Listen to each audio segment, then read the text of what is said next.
وقتی یک نقشه برای محک زدن عشق همسرش به واقعیتی تلخ تبدیل شد، خیانتی که از تصور هم فراتر رفت.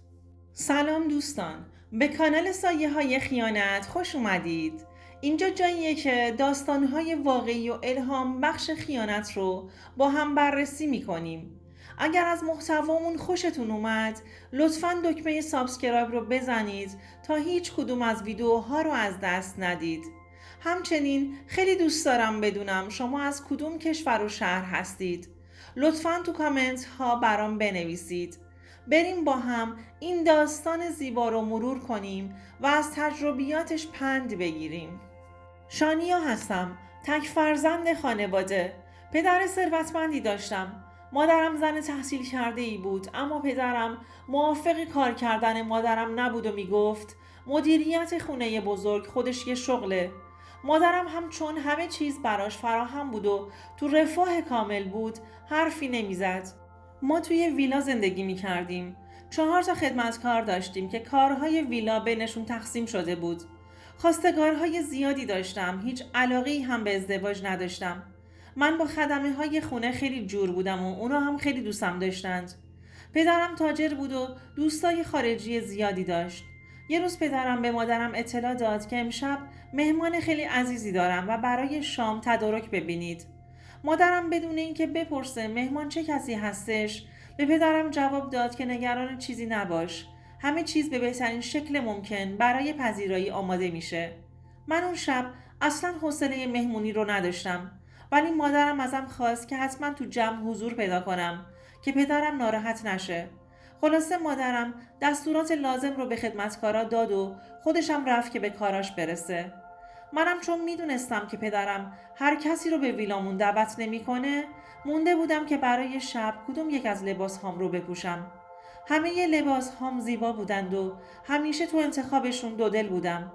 خلاصه با کمک یکی از خدمتکارا که اومده بود تا اتاقم رو تمیز کنه، یکی از لباس ها رو برای مهمونی انتخاب کردم.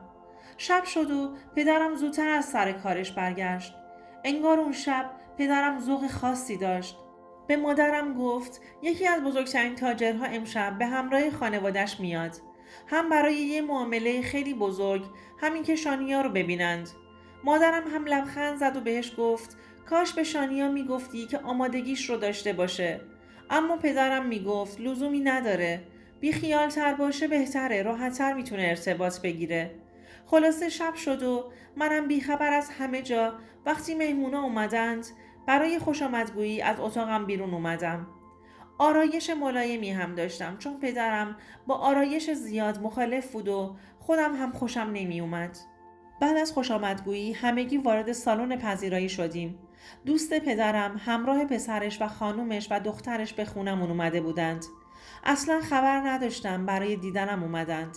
واسه همین بیخبر از همه جا کنار مادرم نشستم و خیلی راحت و گرم باهاشون حرف می زدم.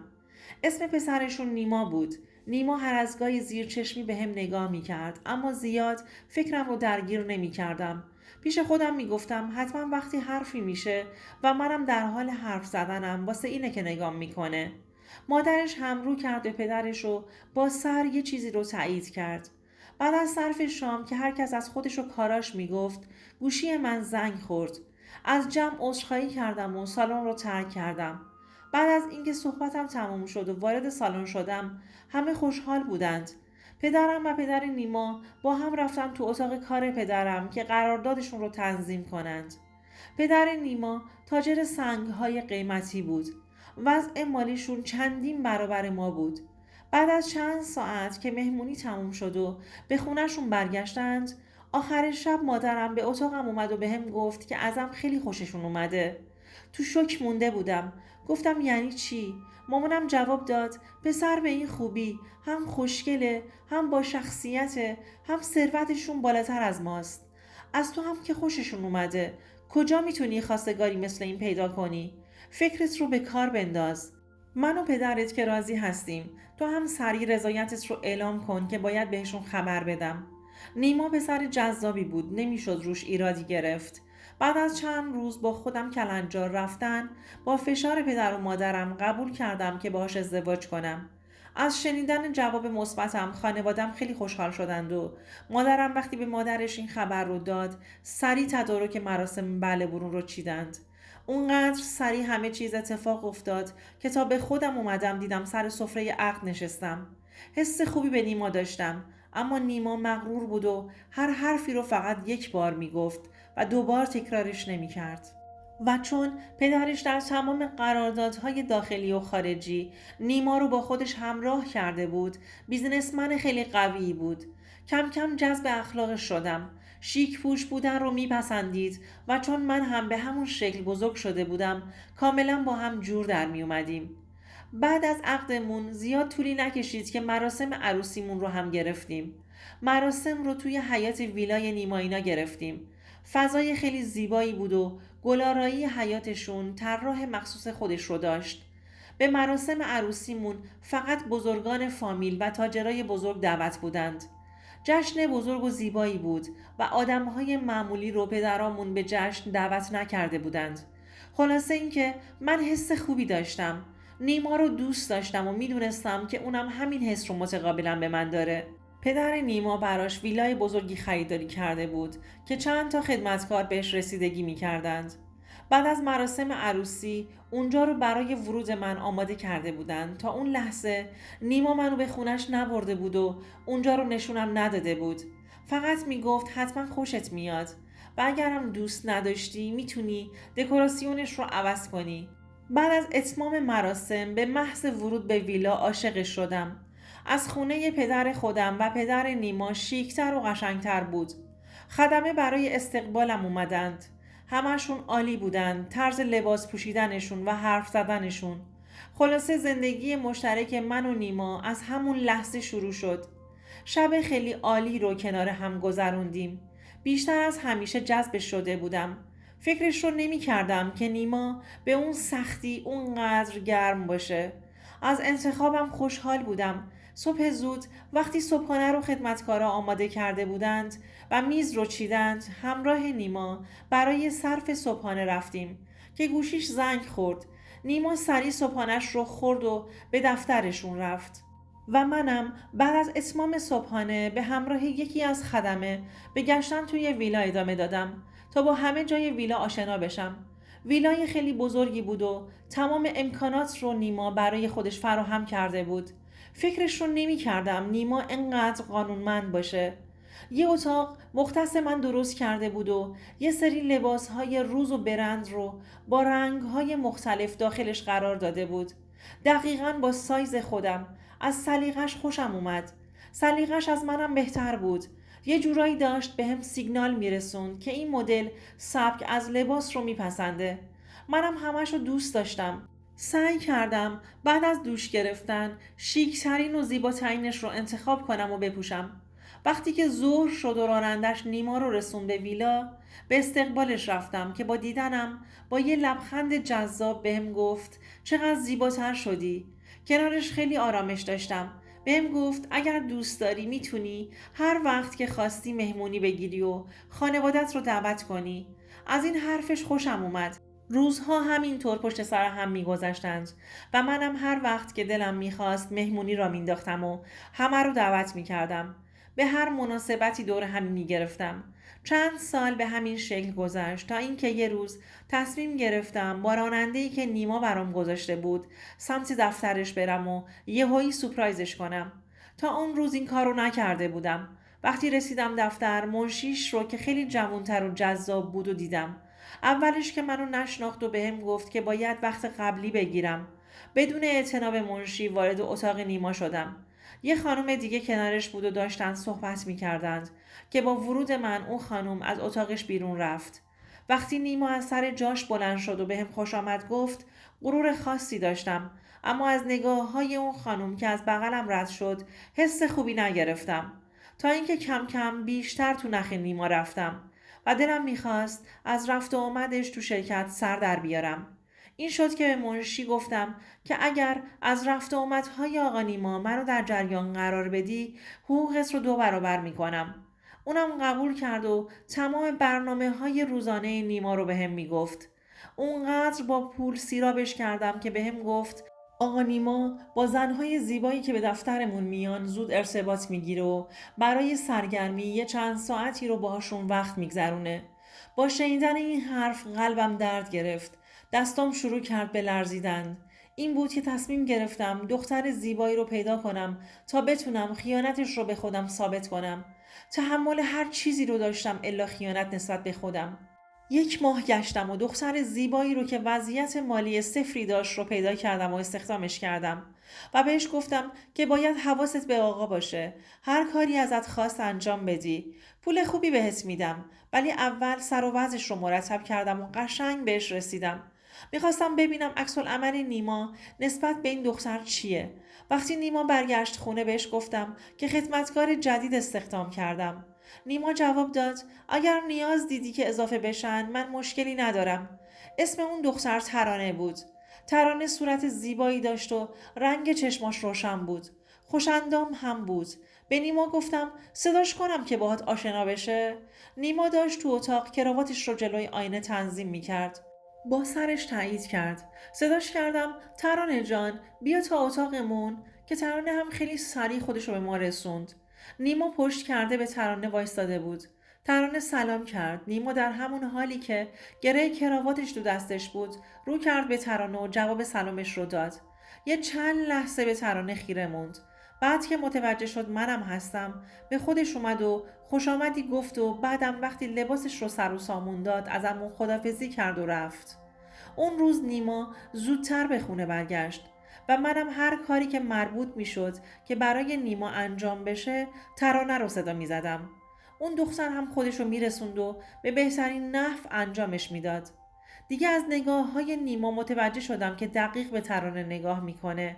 حال دلم خوب نبود، اما بازی که شروع کرده بودم رو میخواستم تمومش کنم. تا اینکه با ترانه صحبت کردم که میخوام طوری رفتار کنی که نیما جذبت بشه. دختره اول معذب شد و خجالت کشید، اما وقتی دید من مصمم هستم قبول کرد. بهش گفتم لباس چسب و تنگ بپوش، یقه لباست رو بازتر کن و قهوه آقا رو ببر اتاقش، بعد بیا بیرون بهم بگو چی شد. ترانه تمام کارهایی رو که من بهش گفتم انجام داد. هر بار همین کارو میکرد تا اینکه یه روز بهم گفت خانم آقا دستش رو روی دستام گذاشت و ازم خواست که باهاش باشم.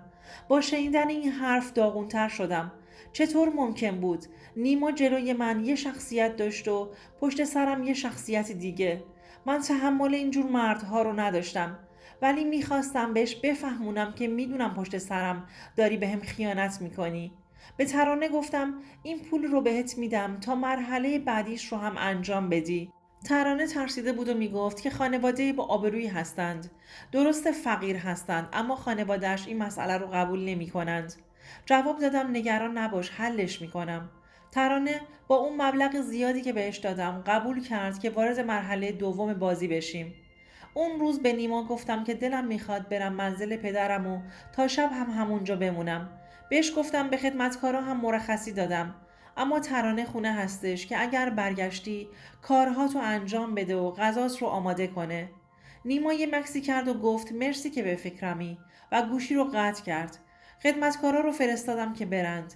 برای ترانه یه لباس شیک آماده کردم که بپوشه و مشغول کار کردن تو خونه باشه. زیاد طول نکشید که نیما خودشو به خونه رسوند. من از خونه بیرون نرفتم و توی یه اتاق قایم شدم. نیما وقتی وارد شد ترانه داشت گردگیری پذیرایی رو انجام میداد. نیما به ترانه گفت سلام، تنهایی؟ ترانه جواب داد سلام آقا نیما، بله تنها هستم. همه رفتند، خانم خواست که بمونم. نیما بهش نزدیک شد و گفت چقدر جذابتر شدی، و بعد از ترانه خواست که براش تو اتاقش قهوه درست کنه و ببره. ترانه سمت آشپزخونه رفت و شروع کرد به درست کردن قهوه. وقتی که قهوه رو به اتاق نیما برد، در رو نیمه باز گذاشت. نیما هم که مطمئن بود که کسی خونه نیست، بهش نگفت که در رو پشت سرش ببنده. من خودم رو به پشت در رسوندم. نیما حرفهایی به ترانه میزد که اصلا انتظارش رو نداشتم. از اندامش تعریف میکرد که داشته از دوریش اذیت میشده. بدون اینکه قهوه‌ش رو بخوره دست ترانه رو گرفت و اون رو روی تخت پرت کرد. ترانه هر چقدر گفت آقا من به خانم خیانت نمی کنم، بهش گفت این اسمش خیانت نیست، گوش کردن به حرف آقای خونه است، و بعد با ترانه وارد رابطه شد. هر چقدر خواستم وارد اتاق بشم اما غرورم اجازه نداد. به خودم لعنت میفرستادم که چرا تحقیق نکرده زن این آدم کثیف شدم که تعهد زندگیش براش مفهومی نداشت. دیگه طاقت زندگی کردن باهاش رو نداشتم. از طرفی هم نمیخواستم متوجه بشه که دیدمش. اونجوری برای اون که مهم نبود خودم خورد میشدم. فقط میخواستم حرف منشی رو به خودم ثابت کنم که کردم. من چند سال داشتم باهاش زندگی میکردم و هنوز نشناخته بودمش. اگر با منشی نیما صمیمی نمیشدم هنوزم متوجه کاراش نبودم. داشتم عذاب میکشیدم. طاقت نیاوردم و لباسمو تنم کردم و رفتم از ویلا بیرون. اون لحظه برام بدترین لحظه دوران عمرم بود. با خودم حرف میزدم که با مادرم در میون بذارم یا نه. نمیتونستم با خیانتش نسبت به خودم کنار بیام. نیما هوسباز بود و من خبر نداشتم.